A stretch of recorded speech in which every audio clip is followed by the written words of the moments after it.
First, I'm going to find the final speed and the direction of the two cars. We know that momentum is always conserved. So I take this angle of 45 and this velocity of 30, and I'm going to make a triangle to find our y and x components. I know that our Vx is going to be 30 sine of 45, and our Vy is going to be 30 cosine of 45. So I'm going to find the momentum in the x direction before the collision. So we'll have momentum in the x direction equals mass of the first car times velocity of the first car plus m2 times v2. So our mass of our first car is 1500. Our velocity in the x direction of our first car is going to be 0 because there's no movement. It's only in the y direction. Plus our 1000 for our mass of our second car, plus our times our velocity in our x direction, which is going to be 30 sine of 45. That gives us a momentum of 21,213.2 kilograms meters squared. Then I'm going to find the after the collision, in the x direction, our velocity. So we know that before our collision, the momentum in the x direction was 21,213.2. And then we know that the two cars collide and become one, so we add the masses together and it becomes 2,500. We solve for our v, and it gives us a velocity in the x direction of 8.48 meters per second.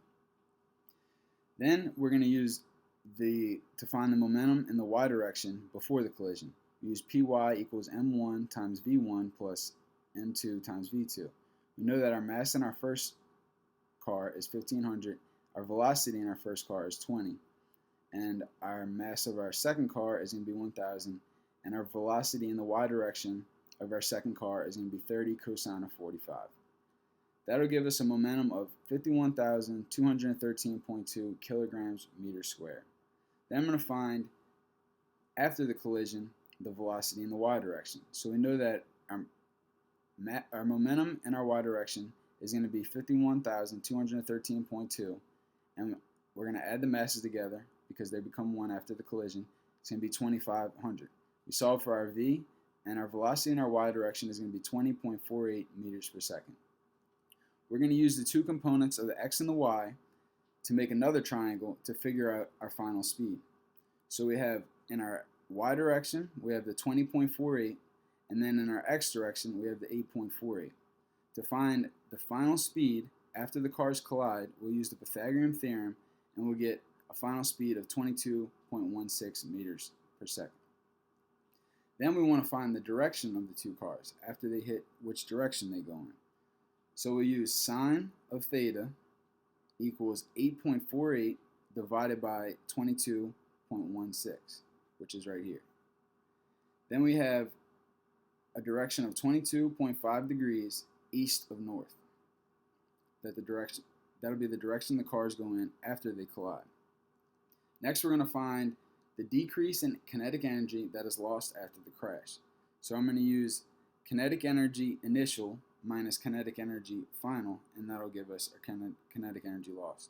So to find our kinetic energy initial, we'll use the mass and the velocities squared times 1/2 of both separate cars. So we have 1/2 times 1000 of our first car, velocity of our first car, which is 30, square it, plus our 1/2 times our mass of our second car, which is 1500, times the velocity squared, which is 20.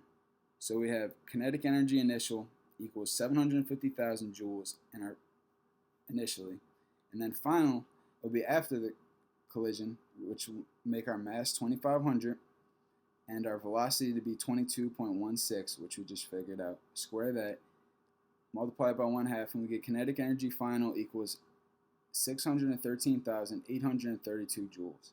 We subtract those two from each other, and we get a loss of kinetic energy of 136,168 joules. And that is either lost mainly in the heat, the sound, and the light after the crash.